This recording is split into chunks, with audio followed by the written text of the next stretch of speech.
ಹೀಗೆ ಒಟ್ಟಾರೆಯಾಗಿ 15ನೇ ಹಣಕಾಸು ಆಯೋಗದ ಪ್ರಕಾರ 4.71% ಅಷ್ಟು ತೆರಿಗೆ ಕೊಟ್ಟಿದ್ರೆ 2020-21ರಿಂದ 2025-26ರವರೆಗೆ ನಮಗೆ ಬರ್ತಿದ್ದಂಥ ತೆರಿಗೆ ಪಾಲು 2,77,350,000 ರೂಪಾಯಿಗಳು.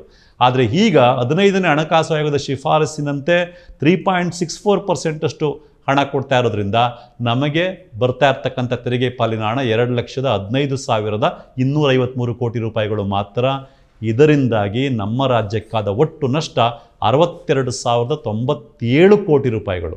ವಾಸ್ತವ ಹೀಗಿರೋದ್ರಿಂದಲೇ BJPಯ ಬಸವರಾಜ ಬೊಮ್ಮಾಯಿ ಮುಖ್ಯಮಂತ್ರಿಯಾಗಿದ್ದಾಗ ಸದನದ ಒಳಗಡೆನೇ ಹೇಳಿದ್ದು 15ನೇ ಹಣಕಾಸು ಆಯೋಗದಿಂದ ನಮ್ಮ ಕರ್ನಾಟಕಕ್ಕೆ ಅನ್ಯಾಯ ಆಗಿದೆ ಅಂತ. ಆದರೆ BJPಯ ಎಲ್ಲ MP ಗಳು, ರಾಜ್ಯ ನಾಯಕರುಗಳು, ಹಣಕಾಸು ಸಚಿವೆ ನಿರ್ಮಲಾ ಸೀತಾರಾಮನ್ ಈಗೇನು ಹೇಳ್ತಾ ಇದ್ದಾರೆ, ಇದು ನಮ್ಮ ತಪ್ಪಲ್ಲ, ಹಣಕಾಸು ಆಯೋಗದ ಶಿಫಾರಸನ್ನು ಕೇಂದ್ರ ಸರ್ಕಾರ ಪಾಲಿಸಲೇಬೇಕು, ಪಾಲಿಸ್ತಾ ಇದೆ ಅಷ್ಟೇ ಅಂತ ಹೇಳ್ತಾ ಇದ್ದಾರೆ.